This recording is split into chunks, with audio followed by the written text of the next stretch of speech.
أعوذ بالله من الشيطان الرجيم. بسم الله الرحمن الرحيم.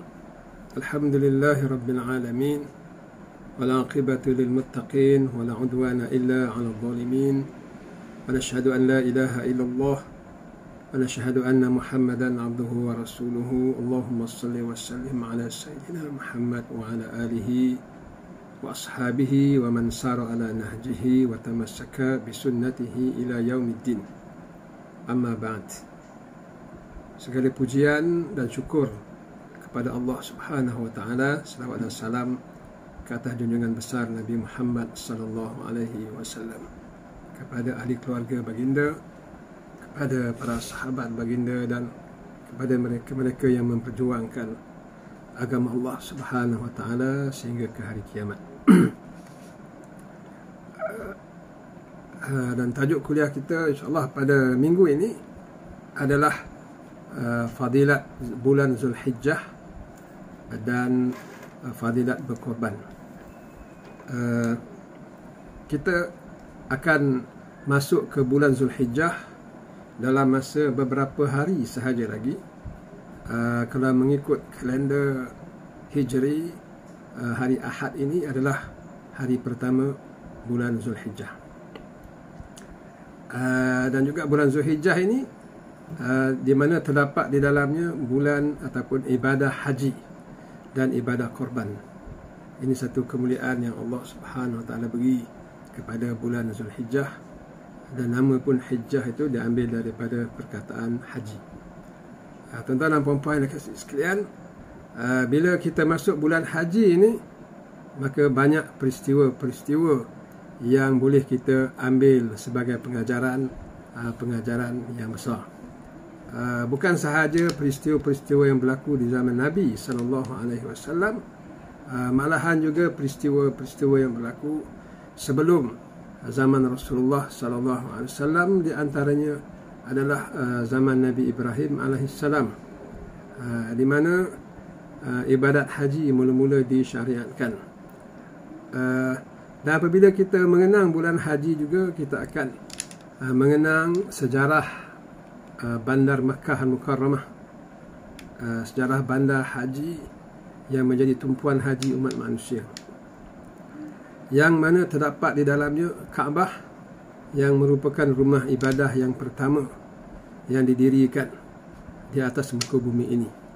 Dan firman Allah Subhanahu wa taala, a'udzubillahi minasyaitonir rajim, Inna awwala baiti wudi'a lin-nas lalladhi bi Bakkah mubarakah wa hudan lil alamin. Sesungguhnya rumah yang pertama didirikan untuk manusia ataupun diadakan untuk manusia ini adalah di Mekah, dan menjadi petunjuk bagi sekalian alam. Bagaimana Mekah didirikan ataupun diasaskan, ini juga mempunyai sejarahnya yang tersendiri.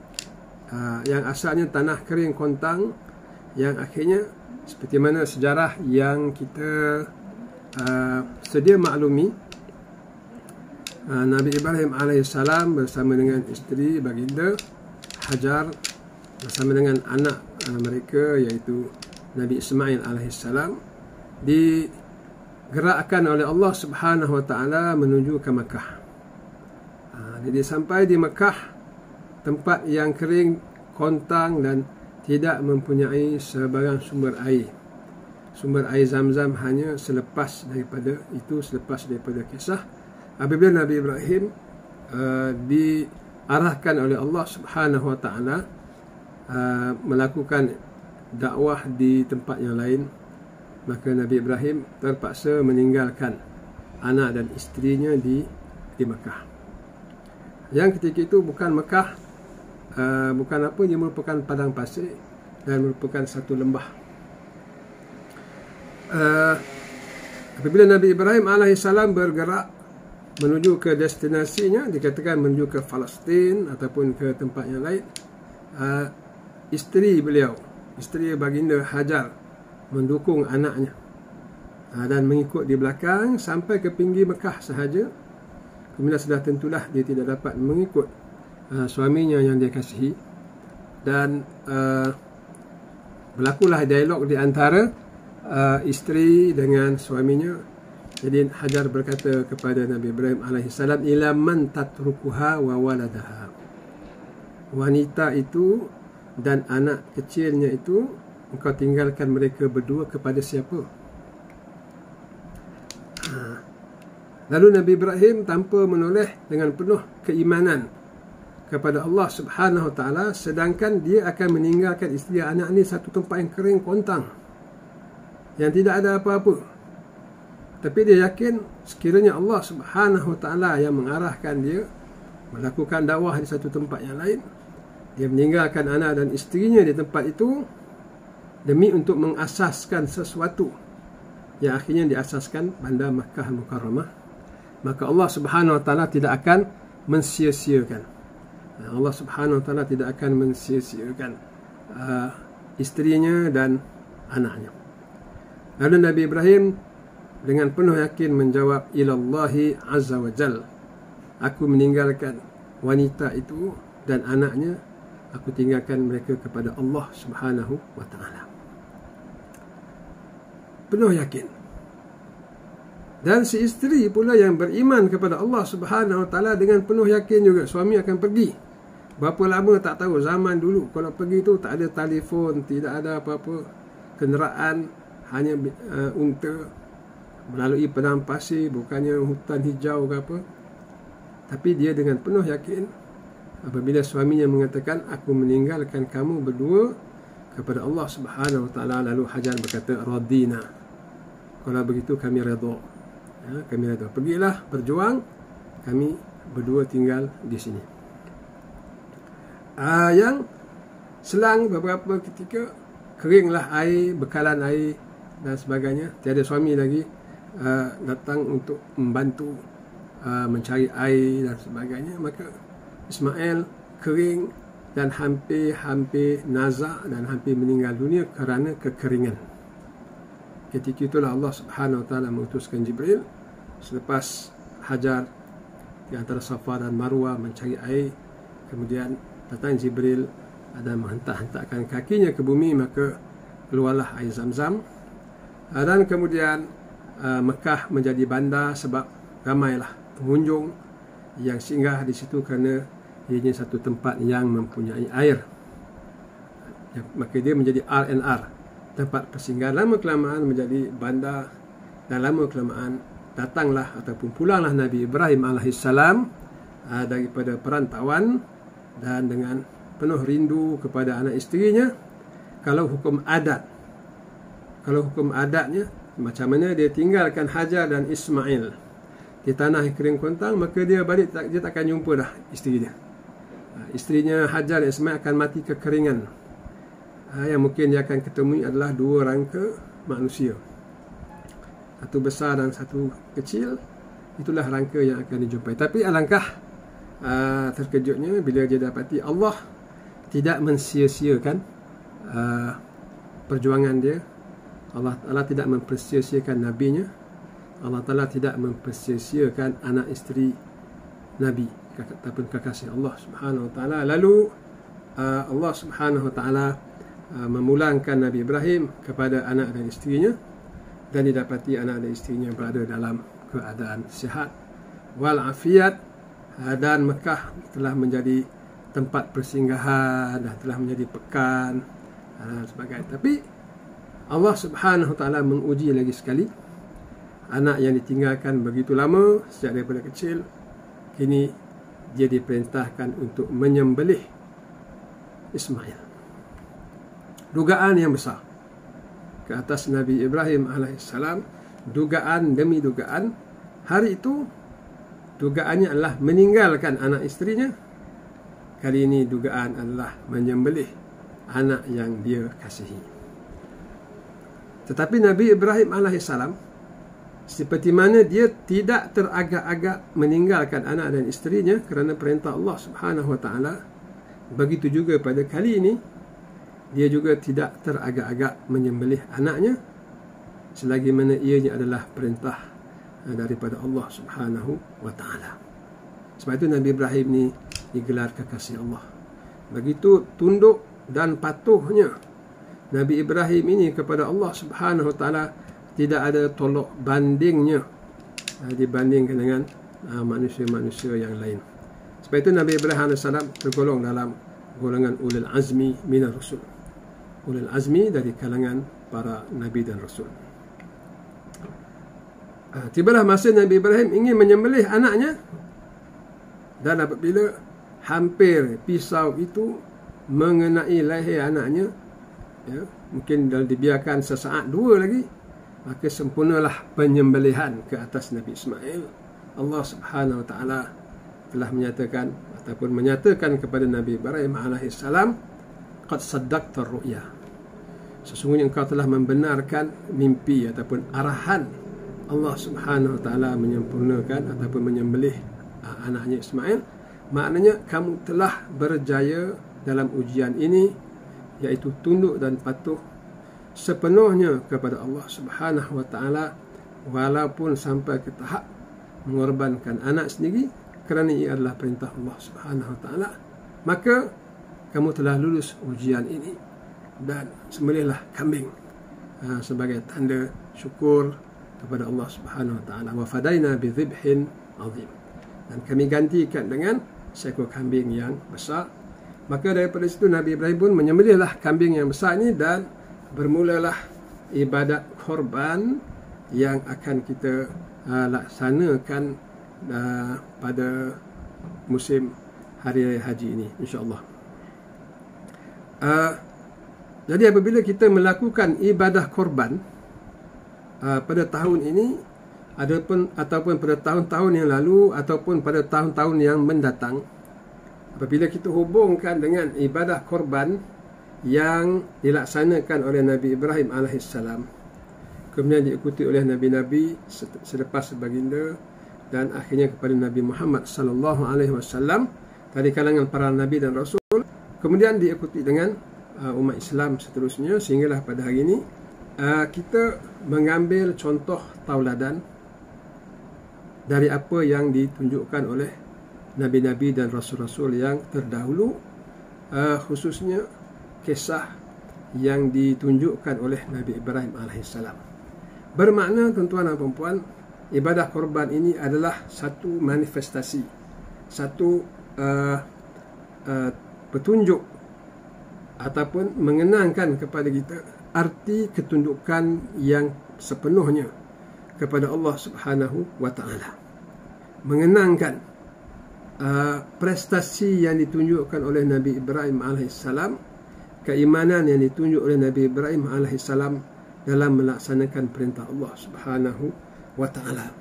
Jadi mari kita cerminkan pada diri kita, sejauh manakah kita ini tunduk dan patuh kepada Allah Subhanahu Wa Taala dalam setiap perintah yang Allah Subhanahu Wa Taala telah gariskan di dalam Al-Quran Karim, dan juga melalui hadis-hadis Nabi sallallahu alaihi wasallam. Kita ukur diri kita, kita ukur diri masyarakat kita, sejauh manakah ketundukan kita dan ketundukan masyarakat kita dan ketundukan umat Islam kepada perintah Allah Subhanahu Wa Taala pada akidah, pada ibadah dan pada syariat Allah Subhanahu Wa Taala. Tuan-tuan dan puan-puan yang kasih sekalian, apabila kita masuk pada hari Ahad ini, pada 1 hari bulan Zulhijjah, maka kita memasuki bulan yang mulia. Ditambahi lagi dengan hadis Nabi SAW yang menunjukkan besarnya fadilat bulan Zulhijjah, khususnya pada 10 hari yang pertama ataupun 10 malam dan hari yang pertama di dalam bulan Zulhijjah.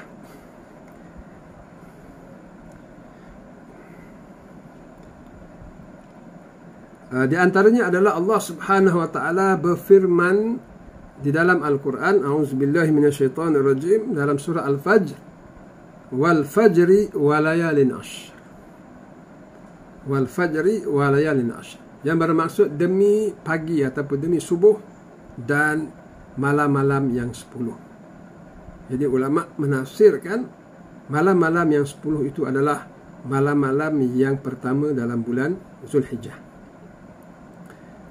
Dan malam-malam itu juga termasuklah malam dan siangnya. Ini adalah pandangan jumhur ataupun majoriti para ulama dan juga disebut oleh Ibnu Katsir di dalam tafsirnya.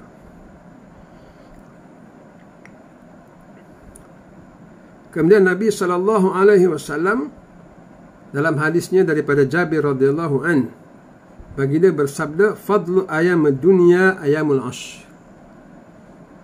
Kelebihan hari-hari dunia maknanya adalah 10 hari yang pertama di dalam bulan Zulhijjah. Lalu ditanya oleh sahabat, wala mithlihinna fi sabilillah, bagaimana dengan satu amalan yang hebat, iaitu berjihad di jalan Allah?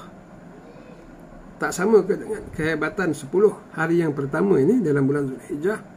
Lalu Nabi SAW menjawab, wala mithluhunna fi sabilillah illa rajulun afara wajhahu biturab.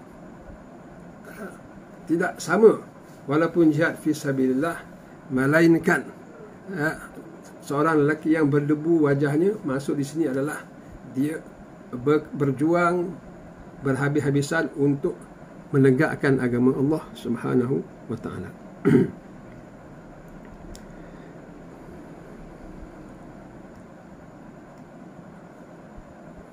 Kemudian di dalam bulan ini juga terdapat ibadah yang seperti mana yang kita sebut tadi, ibadah korban yang disyariatkan kepada umat Islam. Di mana Rasulullah sallallahu alaihi wasallam bersabda, ma amala ibnu Adam amalan ahabba ila Allah yauman nahri min iraqatid dam. Tidak ada hari yang lebih afdal, lebih disukai oleh Allah Subhanahu wa taala pada hari nahar. Hari nahar ini adalah hari 10 Zulhijjah, melainkan menumpahkan darah, maksudnya menyembelih binatang. Wa innaha la ta'ti yaumul qiyamah bi quruniha wa asfariha wa ashhariha. Dan pada hari kiamat, binatang korban itu akan datang dengan menjadi saksi dengan tanduknya, dengan bulunya, dengan kukunya. Wa annahu sayakau indallah qabla an yaka'adam ila al-ard. Dan pahala seseorang yang membuat korban ini akan sampai kepada Allah Subhanahu wa taala sebelum darah binatang korban itu sampai ke bumi. Sebelum darah itu sampai ke bumi, pahala itu telah sampai kepada Allah Subhanahu wa taala, atau kama qala Rasulullah sallallahu alaihi wasallam. Jadi daripada hadis ini menunjukkan kepada kita bahawa kita sangat-sangat digalakkan menyembelih binatang korban pada hari raya Aidil Adha. Bilakah masa kita melakukan ibadah korban ini? Maka para ulama mengatakan kita boleh menyembelih binatang korban ini pada bila-bila hari selama 4 hari, iaitu pada 10 hari bulan Zulhijjah yang dikenali sebagai hari nahar, ataupun pada 11, 12 dan 13 Zulhijjah yang dikenali sebagai hari-hari tasyrik. Adapun sekiranya seseorang itu terlewat daripada 4 hari ini, telah masuk hari yang ke-14 Zulhijjah, maka itu dikira sebagai sedekah sahaja dan tidak termasuk sebagai binatang korban ataupun ibadah korban.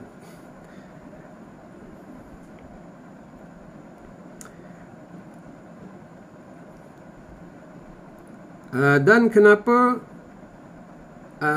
bulan Zulhijjah ini ataupun 10 hari-hari yang pertama bulan Zulhijjah ini bermula pada hari Ahad ini mempunyai fadilatnya yang besar? Pertama sekali, Allah Subhanahu wa taala sendiri bersumpah di dalam Al-Quran berkenaan dengan hari-hari yang 10, iaitu firman Allah Subhanahu wa taala seperti yang dibaca tadi, wal fajri wa layalin ashr, dan demi fajar dan hari-hari 10 ataupun malam-malam 10. Jadi Allah Subhanahu wa taala bersumpah dengan malam-malam 10 ini. Ini menunjukkan ianya merupakan hari yang afdal di dalam kalender Islam. Yang kedua, pada bulan ini juga, pada bulan Zulhijjah ini juga berlakunya ibadah haji ataupun dipanggil ayamin ma'lumat. Jadi ayamin ma'lumat itu adalah sama ada hari-hari haji ataupun pada pandangan Ibnu Abbas ataupun pada pandangan Ibnu Umar dan Ibnu Abbas, bahawa yang dimaksudkan dengan ayamin ma'lumat adalah 10 hari yang pertama, hari-hari yang pertama dalam bulan Zulhijjah. Kemudian fadilat lagi 10 hari yang pertama di dalam Islam adalah Rasulullah sallallahu alaihi wasallam menyebut bahawa ianya adalah seafdal hari di dunia. Seperti mana hadis yang dibaca tadi, fadlu ayamid dunya ayamul ash. Kelebihan hari-hari di dunia adalah terletak pada 10 hari yang pertama dalam bulan Zulhijjah. Lalu ditanya oleh sahabat, bagaimana dengan jihad fisabilillah? Ianya satu ibadah yang sangat afdal. Nabi kata, afdal lagi 10 hari-hari yang pertama dalam bulan Zulhijjah. Kemudian pada 10 hari-hari ini juga ibadah yang paling utama dalam setahun, iaitu berwukuf di Arafah. Dan hari yang paling afdal dalam setahun juga adalah hari Arafah bagi orang-orang yang mengerjakan ibadah haji, di mana pada hari tersebut kaum muslimin, para jemaah haji berkumpul di padang Arafah memohon keampunan daripada Allah Subhanahu wa taala dan berdoa dengan apa saja doa, dan pada hari itu Allah Subhanahu wa taala mengabulkan doa mereka dan Allah Subhanahu wa taala mengampunkan dosa semua mereka yang berwukuf di padang Arafah, ya, sebelum mereka bertolak ke Muzdalifah. Dan dikatakan bertolak di Muzdalifah pun Allah Subhanahu wa taala mengampunkan dosa-dosa mereka. Jadi oleh kerana hari Arafah itu pada 9 Zulhijjah masih lagi di dalam 10 hari-hari yang pertama di bulan Zulhijjah, maka 10 hari ini merupakan hari yang sangat afdal. Dan pada 10 hari-hari yang pertama dalam Zulhijjah ini juga digalakkan dan diangkat, dilipat kali gandakan pahala sekalian ibadah yang dapat kita lakukan apa sahaja bentuk ibadah demi untuk mendekatkan diri kita kepada Allah Subhanahu wa taala. Tuan-tuan dan puan-puan kasih sekalian, apakah yang boleh kita lakukan pada 10 hari-hari yang pertama dan 10 malam-malam yang pertama dalam bulan Zulhijjah? Pertama sekali, sudah tentulah bagi mereka yang ingin mengerjakan haji, mereka melakukan ibadah haji. Ini bagi mereka yang berkesempatan, bagi mereka yang diberi anugerah oleh Allah Subhanahu wa taala untuk berada di bumi Makkah, maka mereka mendapat kelebihan yang besar, iaitu mengerjakan ibadah haji pada 10 hari-hari yang pertama di bulan Zulhijjah ini. Kemudian diikuti dengan 3 hari tasyrik. Kemudian ibadah yang kedua yang boleh dilakukan oleh kita pada hari-hari yang hebat ini adalah ibadah puasa. Di mana Rasulullah sallallahu alaihi wasallam menyebut kullu amla ibn adam lahu illa as-saum fa innahu li wa ana ajzi bihi. Setiap amalan ibnu Adam itu adalah untuknya melainkan puasa. Sesungguhnya puasa itu adalah untukku dan aku sendiri yang akan membalasnya. Hadis ini hadis yang umum.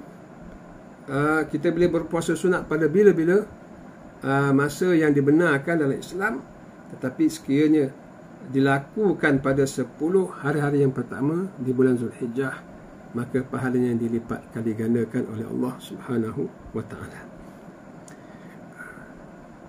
Dan khusus lagi bagi mereka yang tidak berada di Mekah mengerjakan ibadah haji, seperti kita yang berada di tanah air kita, maka berpuasa pada 9 hari bulan, iaitu berpuasa pada hari Arafah, yang merupakan puasa yang mempunyai fadilat yang sangat besar, di mana Nabi SAW bersabda dalam hadis yang sahih yang berbunyi, siyamu yawma Arafah ahtasib ala Allah an yukaffir sanah allati qablaha wallati ba'dah. Yang bermaksud berpuasa di hari Arafah, iaitu berpuasa pada 9 hari bulan Zulhijjah, aku berharap daripada Allah Subhanahu wa taala akan diampunkan dosa selama setahun sebelum dan setahun selepasnya. Ini bermakna siapa yang berpuasa pada 9 hari bulan, 9 hari bulan menyamai hari Isnin 19 hari bulan 7, menyamai hari Isnin 19 hari bulan 7. Siapa yang berpuasa pada hari tersebut diampunkan dosanya setahun sebelum dan setahun selepas, iaitu dosa sebanyak 2 tahun diampunkan oleh Allah Subhanahu wa taala. Ini merupakan satu nikmat yang besar kepada kita. Dan puasa sunat Arafah ini tidak disunatkan bagi mereka yang sedang mengerjakan ibadat haji dan berada di bumi Arafah. Mereka disunatkan untuk berbuka. Kemudian apakah lagi ibadah yang boleh kita lakukan pada 10 hari-hari yang pertama di bulan Zulhijjah, iaitu solat dengan apa sahaja jenis solat yang boleh mendekatkan diri kita kepada Allah Subhanahu wa taala. Dan hadis Nabi SAW dalam satu hadis qudsi yang berbunyi, wa ma yazala 'abdi yataqarraba ilayya bin nawafil hatta uhibbuh. Yang bermaksud, dan tidaklah hamba aku, kata Allah, mendekatkan diri mereka kepada aku lebih aku sukai, melainkan dengan mengerjakan ibadat yang sunat. Jadi apabila seorang hamba tu banyak melakukan ibadat-ibadat sunat, Allah Subhanahu wa taala semakin sayang kepadanya. Dan kita pun tahu dalam satu hadis yang lain, apabila Allah Ta'ala mengasihi seseorang, maka Allah Subhanahu Wa Ta'ala akan mengumumkannya kepada Jibril bahawa aku mencintai si fulan. Maka Jibril pun akan menyeru kepada para malaikat, ketahuilah bahawa Allah Ta'ala menyukai ataupun mencintai sekian orang, maka cintailah kamu terhadap mereka ataupun terhadap dia. Maka malaikat pun mengasihi mereka kerana Allah Subhanahu Wa Ta'ala mengasihi mereka. Dan apabila penduduk di langit mengasihi dia, maka akan ada daya tarikan pada dia, dan juga penduduk bumi akan mengasihi dia. Ibadah yang seterusnya pada 10 hari-hari yang pertama di bulan Zulhijjah, yang akan bermula pada hari Ahad ini selama 10 hari adalah ibadat takbir, tahmid, tahlil dan zikir. Jadi kita gunakan kesempatan sebaik-baiknya pada 10 hari yang pertama di bulan Zulhijjah ini untuk kita banyak bertasbih.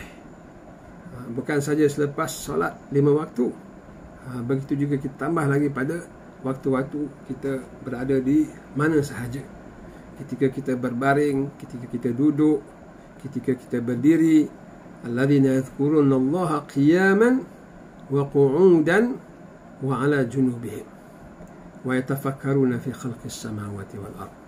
Yang bermaksud dan orang-orang yang berzikir kepada Allah ketika mereka berdiri, dan ketika mereka duduk, dan ketika mereka berbaring, dan sentiasa memikirkan kejadian langit dan bumi.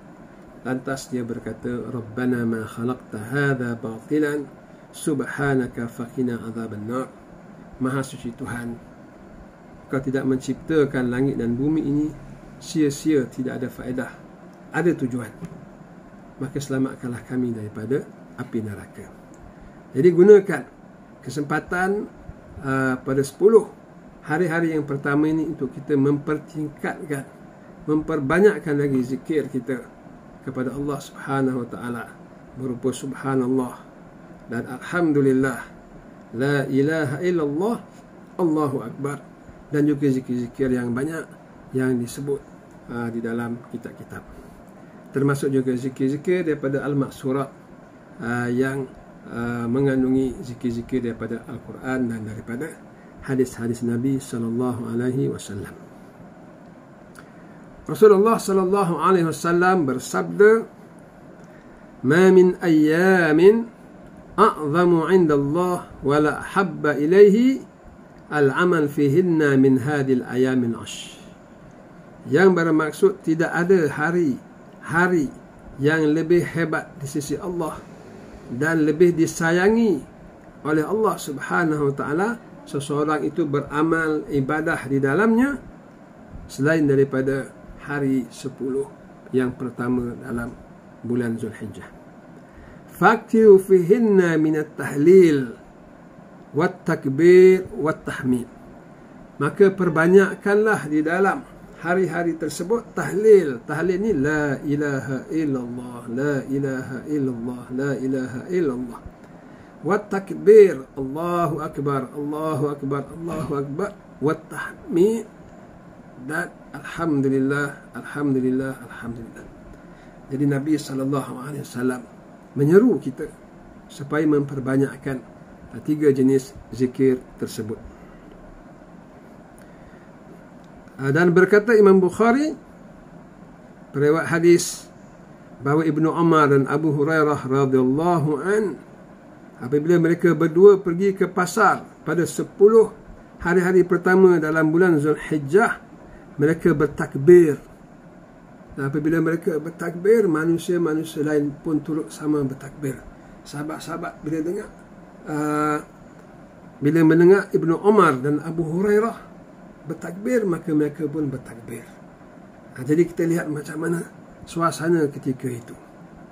Di mana suasana zikir hidup bukan sahaja di Masjid Nabi, tetapi suasana zikir itu hidup di pasar-pasar. Apabila sahabat-sahabat yang besar yang menjadi contoh tauladan kepada sahabat-sahabat yang lain, apabila mereka masuk ke satu tempat yang jarang orang berzikir, iaitu seperti di pasar dan shopping kompleks, tidak sama seperti di masjid, bahkan tidak sama seperti di sekolah, di tempat orang bersia-sia, beronda-ronda begitu. Jadi sahabat mereka mengingatkan ahli-ahli pasar dengan zikir, lalu mereka bertakbir sempena 10 hari-hari yang pertama di bulan Zulhijjah. Yukabbirani wa yukabbirun nas bitakbirha. Mereka berdua bertakbir dan manusia yang lain, sahabat-sahabat yang lain dan para tabi'in turut sama bertakbir bersama mereka.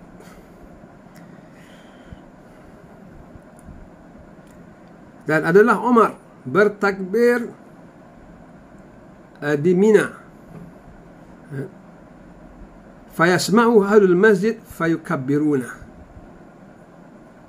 Apabila sampai di Mina, Sayyidina Umar Al-Khattab bertakbir pada 10 hari-hari yang pertama di bulan Zulhijjah, dan bila manusia mendengarnya, mereka pun turut sama bertakbir.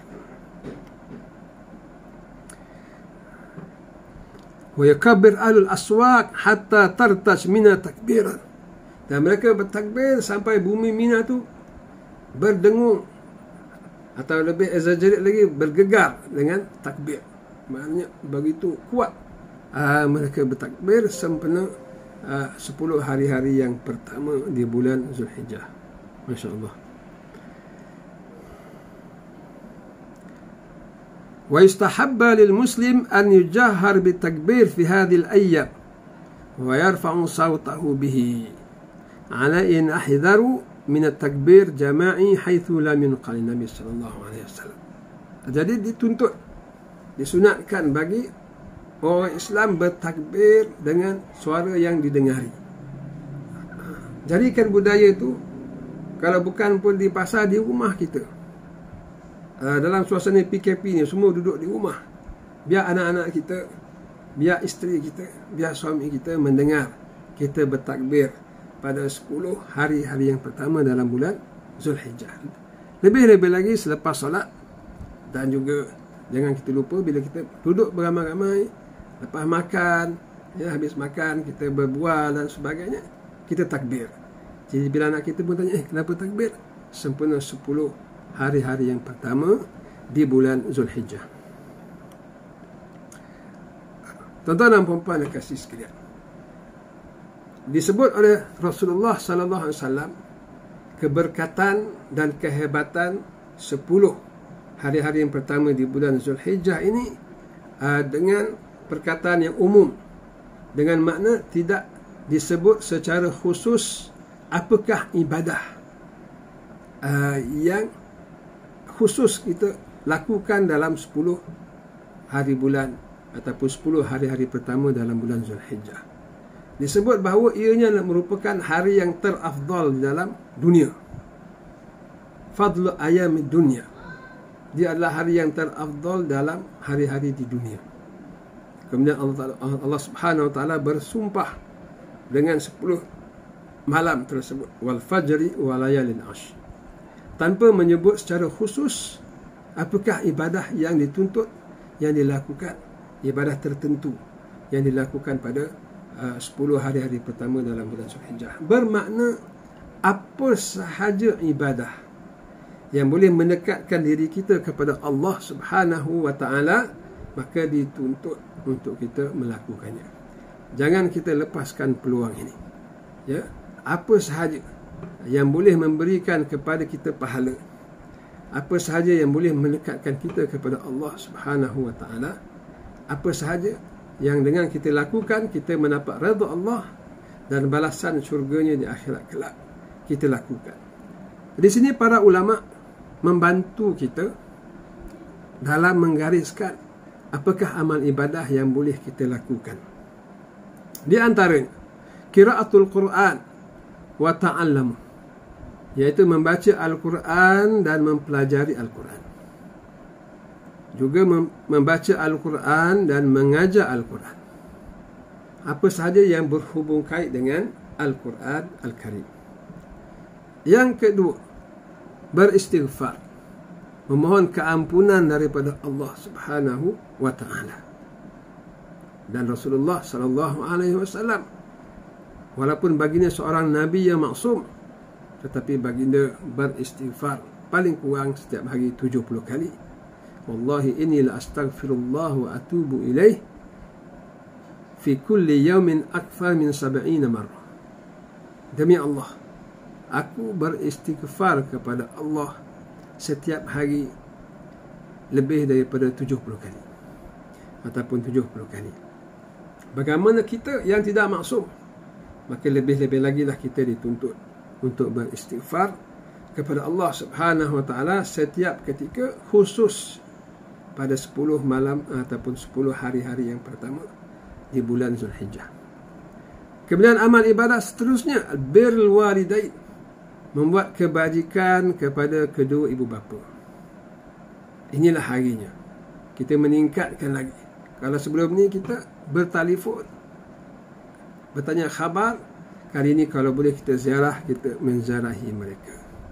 Kali ini kalau kita dapat duduk bersama mereka dan berkhidmat kepada mereka, maka itu sangat-sangat dituntut. Mudah-mudahan Allah Subhanahu wa taala melipat kali gandakan pahala kebajikan kita yang kita berikan kepada kedua orang tua kita. Kemudian ibadah yang dituntut lagi, yang disebut oleh ulama untuk membantu kita beribadah pada 10 hari yang pertama, hari-hari pertama di bulan Zulhijjah, adalah menghubungkan silaturrahim di kalangan saudara mara. Setiap orang kita mempunyai saudara yang terdekat. Maka hubungan saudara yang terdekat ini disebut oleh Allah Subhanahu wa taala dan disebut oleh Rasulullah sallallahu alaihi wasallam sebagai hubungan silaturrahim. Maka eratkanlah hubungan silaturrahim. Eratkanlah hubungan di antara adik-beradik, itu yang pertama sekali. Abang, kakak, adik, segala perselisihan kita hilangkan, segala kesilapan kita maafkan. Ini itu. Segala perbuatan yang tidak elok kita hentikan dan kita gantikan dengan kasih sayang. Kita gantikan dengan ukhuwah Islamiah. Kita gantikan dengan perasaan berbaik sangka di antara satu sama lain. Jadi gunakan sebaiknya 10 hari-hari yang pertama di bulan Zulhijjah. Kemudian ibadah yang dituntut lagi daripada kita adalah ifsya'us salam wa it'amut ta'am, iaitu menyebarkan salam dan memberi makan kepada orang-orang yang memberi makan kepada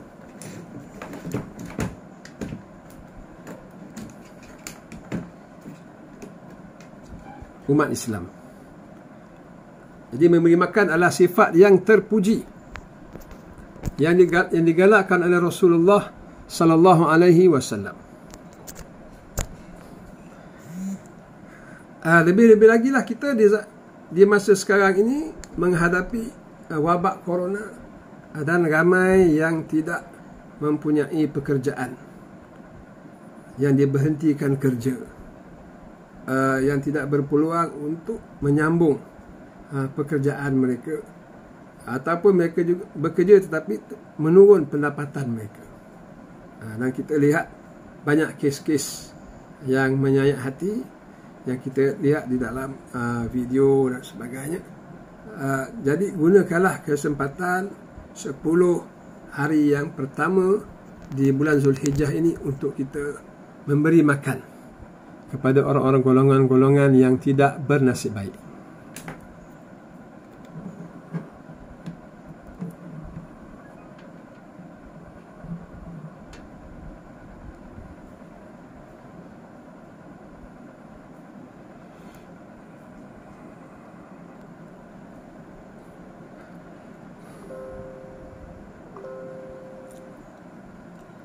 Kemudian ulama menyebut lagi ibadah pada 10 hari-hari pertama di bulan Zulhijjah bermula hari Ahad ini selama 10 hari sehinggalah hari raya Aidil Adha adalah al-islah bainan nas, iaitu membaikkan hubungan di antara manusia. Siapa sahaja yang ada permasalahan, pergeseran, perselisihan, maka kita minta kepada tuan-tuan dan puan-puan berperanan, ambil peranan dalam membaiki hubungan tersebut. Ini satu yang dituntut oleh Islam, lebih-lebih lagi pada 10 hari-hari pertama di bulan Zulhijjah. Kita nak membaiki hubungan di antara siapa? Di antara mereka yang mempunyai hubungan silaturahim. Ini yang paling prioriti, yang paling utama sekali. Sebab hubungan silaturahim tidak boleh diputuskan. Sebab hubungan silaturahim ini hubungan di antara adik-beradik, di antara saudara mara terdekat. Silaturahim ini seperti mana dalam hadis, dia adalah silah ni hubungan silaturahim. Dia bersambung dengan arasy Allah. Siapa yang memutuskan silaturahim, dia memutuskan hubungannya dengan Allah Subhanahu wa taala. Jadi ini satu perkara yang besar. Maka tuan-tuan dan puan-puan, kita gunakan 10 hari-hari yang pertama di bulan Zulhijjah ini untuk islah bainan nas, untuk mendamaikan di antara mereka-mereka yang berselisih ataupun bertelagah. Kemudian ibadah pada 10 hari-hari pertama dalam Zulhijjah yang dituntut daripada kita adalah al-amru bil ma'ruf wan nahyu 'anil munkar, iaitu mengajak kepada perkara yang baik, ma'ruf, dan mencegah kemungkaran. Ini satu yang dituntut oleh Allah Subhanahu wa taala, iaitu apa sahaja yang perkara yang baik, membantu orang yang susah, mengajak umat untuk beribadah kepada Allah Subhanahu wa taala, bersolat secara berjamaah, kalau tak dapat di surau, di masjid, di rumah, melakukan perkara-perkara yang baik, melakukan kebajikan kepada kedua ibu bapa, bergaul baik dengan keluarga, dengan anak dan isteri, dengan suami. Apa sahaja dorongan mengajak kepada yang makruf dituntut oleh Islam. Begitu juga mencegah kemungkaran. Gunakan 10 hari-hari yang pertama ini untuk kita bekerjasama sesama kita dalam masyarakat, mencegah kemungkaran-kemungkaran yang berlaku di dalam masyarakat. Kalau ada kemungkaran di taman kita, laporkan segera kepada pihak yang berwajib. Jangan biarkan sebarang kemungkaran berlaku di jalan rumah kita ataupun di dalam taman kita. Setiap orang berperanan dalam menyampaikan kepada pihak yang berkuasa, lalu diambil tindakan demi untuk menghentikan kemungkaran tersebut. Sabda Nabi SAW, "Man ra'a minkum munkaran falyughayyiru bi yadihi, fa in lam yastati' fa bi lisanihi, wa in lam yastati' fa bi qalbihi, wa dhalika dha'aful iman." Siapa yang melihat kemungkaran, maka ubahlah dengan tangannya. Kalau dia tidak mampu, maka ubah dengan mulutnya. Kalau tidak mampu, maka ubahlah dengan hatinya. Mengubah dengan tangan iaitu mengubah dengan menggunakan kuasa. Buat laporan, maka datang pihak berkuasa dan menghentikan perbuatan mungkar tersebut. Kalau tak mampu, tidak ada kuasa ataupun tidak dapat menghubungi pihak berkuasa, maka kita menasihati dengan mulut kita supaya mereka menghentikan perbuatan itu. Maka itu pun kalau tak mampu, maka kita benci dengan perbuatan itu, tidak setuju. Tetapi itu adalah selemah-lemah iman. Tidak sepatutnya kita hanya berpada dengan hati. Sekurang-kurangnya kita mencegah kemungkaran dengan mulut kita, menasihati, atau sebaiknya kita sendiri melaporkan kepada pihak yang berkuasa. Mudah-mudahan dengan sedikit penerangan ini, kita mengambil peluang sebaiknya pada 10 hari-hari pertama bulan Zulhijjah untuk kita mempertingkatkan ibadah kita, untuk kita mendekatkan diri kita kepada Allah Subhanahu Wa Taala, dan untuk kita mengerjakan ibadah korban yang merupakan ibadah yang paling disukai oleh Allah Subhanahu Wa Taala pada hari-hari korban, iaitu pada 10, 11, 12, 13 Zulhijjah. InsyaAllah kita bertemu di kuliah Selasa minggu depan, juga berkenaan dengan kelebihan 10 hari-hari pertama Zulhijjah dan ibadah korban dan ibadah haji. InsyaAllah. Wassalamualaikum warahmatullahi wabarakatuh.